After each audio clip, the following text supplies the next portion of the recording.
We are looking at the last day of the book of Genesis. We will have made it through one whole book of the Bible, all 50 chapters here of Genesis. This is day 15 in Genesis chapters 47 through 50. So as I said, this is the last day in Genesis and begins our transition to the Exodus narrative. We go from good Pharaoh to bad Pharaoh, and we learn how the Israelites become slaves. And then we'll wrap up loose ends, saying goodbye to our patriarchs. We then lean upon our faith as we see the grace of God work through forgiveness. Now, before we wrap up Genesis today, we need to wrap up a comment I made last time about sheep. We ended chapter 46 with Joseph giving advice to his family in Genesis 46, verse 33. When Pharaoh calls you and says, "What is your occupation?" you shall say, "Your servants have been keepers of livestock from our youth, even until now, both we and our ancestors, in order that you may settle in the land of Goshen, because all shepherds are abhorrent to the Egyptians." Now, I was a little confused at first since it used livestock here and then made a connection about shepherds, because those who keep cattle, I wouldn't call shepherds. Shepherds tend to sheep.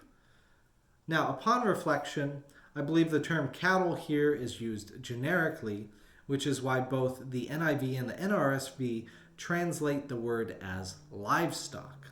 So the idea is that there's going to be sheep involved. Joseph is telling his family to emphasize the part about being shepherds, so Pharaoh will be forced to settle them outside of the city walls in Goshen. Pharaoh will keep his people away from these abhorrent shepherds, and the Israelites will have some independence. The downside could be that the Egyptians will begin to detest the Israelites for working with sheep. Pharaoh talks with 5 of the brothers in Genesis chapter 47, verse 3. Pharaoh said to his brothers, "What is your occupation?" And they said to Pharaoh, "Your servants are shepherds, as our ancestors were." So Pharaoh takes the information well, no sign of detesting the Israelites, and permits them to inhabit his land in Goshen. Pharaoh then invites them to caretake for his cattle and has a blessed interaction with Jacob, seeing a descendant of Shem, namely Jacob, be blessed by a descendant of the cursed one, Ham, Canaan, who Ham's son was named Egypt.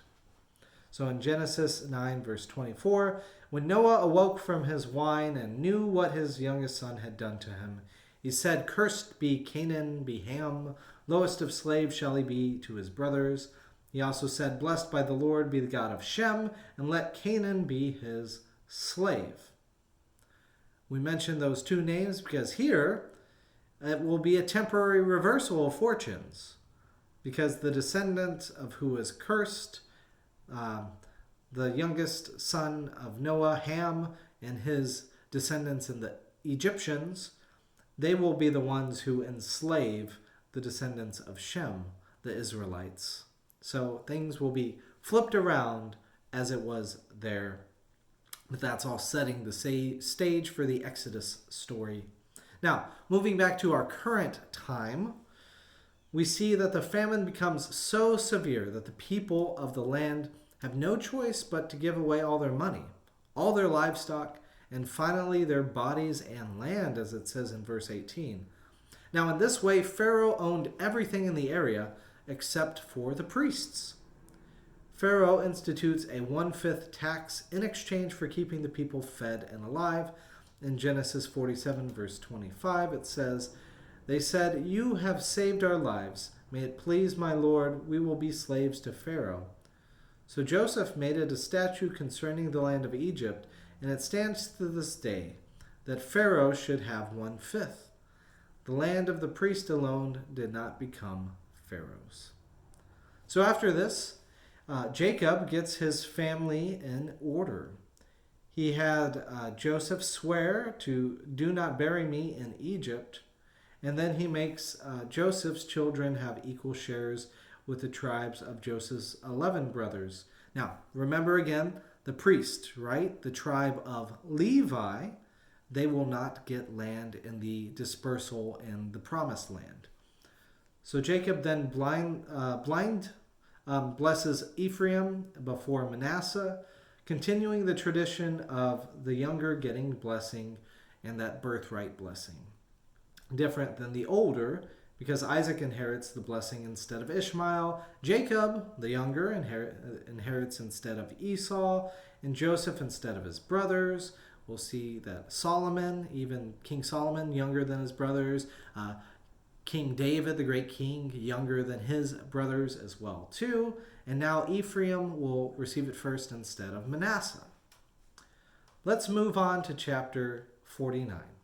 Now, in chapter 49, we see more poetic forms of language instead of straight narrative.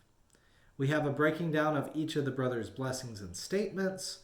Reuben becomes, as it says, unstable, shall no longer excel for sleeping with Bilhah in Genesis 35, verse 22. Simeon and Levi, brothers of anger and violence, who've killed the Hittites after Dinah was raped. Judah was the ruler, and the scepter shall not depart from Judah, Genesis 49, verse 10. So he will have a long length of life. A reminder again, Judah is the tribe which the Jews come from. It's in the New Testament. We'll hear Judea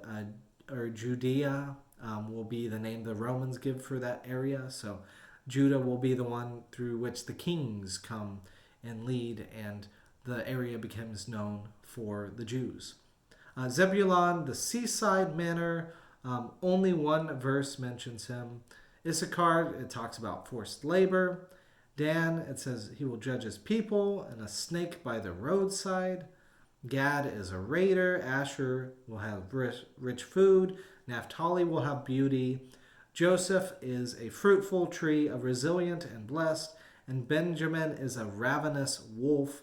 We will see the story in the Levite's concubine, how that kind of relates to that as well too. But anyways, after finishing all of this, Jacob instructs his sons to bury him at Mamre with his ancestors, and he dies. So in chapter 50, Joseph has Jacob's body embalmed and asks leave from Pharaoh to bury Jacob at Mamre in Canaan. As they return, Joseph's brothers worry that Joseph may still hold a grudge against them.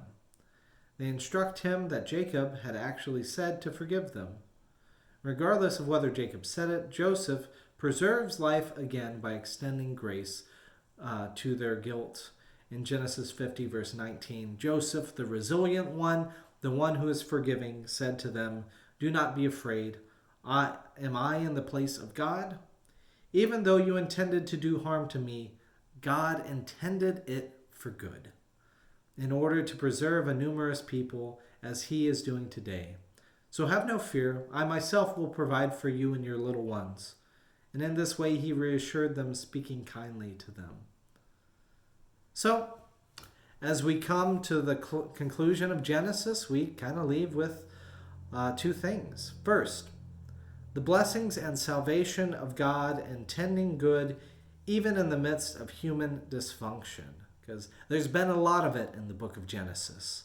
And number two, Joseph making his descendants promise to take him out of Egypt into the promised land. So he does not want to stay there forever. He knows where his home is. He knows where God is calling the people, and God will help them be able to fulfill that. So both of these points will continue on in Exodus and beyond, and I can't help but say thank you for sticking with us and looking through the book of Genesis. I look forward to venturing into the book of Exodus next time.